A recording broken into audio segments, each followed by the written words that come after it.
এই বাংলাদেশের রাজনৈতিক সিদ্ধান্ত বাংলাদেশের রাজনীতিবিদরা নিজেরা গ্রহণ করবে, ভারতের দাবিদাররা সেটা সহ্য করতে পারে নাই। ভারত নিজেদের মতো করে এই বাংলাদেশে তারা পাপেট শাসক তারা বসিয়েছে, পাপেট রাজনৈতিক দল তারা তৈরি করেছে। সেই রাজনৈতিক দলগুলোকে তারা ফুলিয়ে ফাঁপিয়ে বাংলাদেশে 16 বছর ধরে তারা ফেসিবাদ কায়েম করে রেখেছিল। 24-এর অভ্যুত্থানের মধ্য দিয়ে বাংলাদেশের জনগণ বাংলাদেশ থেকে ওই ভারতের পাপেট স্বৈরাচার শেখ হাসিনা এবং আওয়ামী লীগকে যেমন উৎখাত করেছে, তেমনি ভাবে বাংলাদেশে গেড়ে থাকা দিল্লির আধিপত্যবাদের বিরুদ্ধেও বাংলাদেশের মানুষেরা তাদের উচ্চ কণ্ঠ তারা জারি করেছে। এই বাংলাদেশকে আর দিল্লির আধিপত্যবাদের মধ্যে দিয়ে বাংলাদেশের সম্ভাবনাকে নষ্ট করার আমরা কোনরূপ সুযোগ দেব না। অত্যন্ত দুঃখের বিষয়, আজকে 16 ডিসেম্বরকে নরেন্দ্র মোদী ভারতের বিজয় দিবস হিসেবে উল্লেখ করেছে।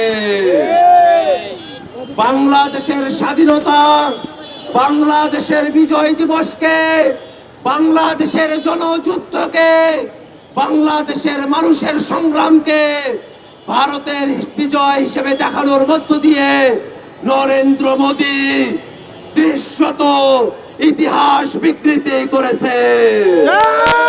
বাংলাদেশের জন্মের সাথে লেগে থাকা ইতিহাসকে বিকৃতির দায়ে অবিলম্বে নরেন্দ্র মোদীকে তার বক্তব্য প্রত্যাহার করতে হবে।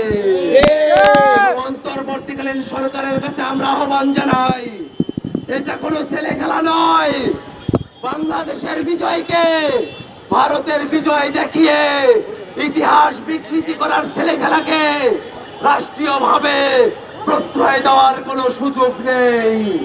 অবিলম্বে অন্তর্বর্তীকালীন সরকারকে রাষ্ট্রীয়ভাবে দায়িত্ব নিয়ে মোদীর এই ইতিহাস বিকৃতির বিরুদ্ধে বিবৃতি জারি করতে হবে।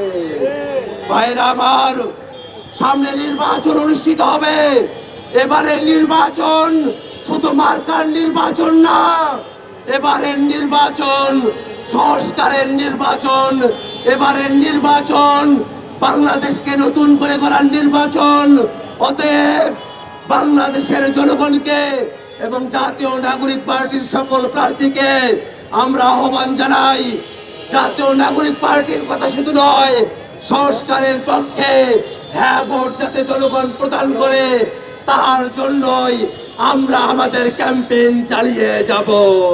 এই ক্যাম্পেইনের মধ্য দিয়ে নতুন বাংলাদেশ হবে, সেই প্রত্যাশা রেখে আমি আমার বক্তব্য এখানে শেষ করছি।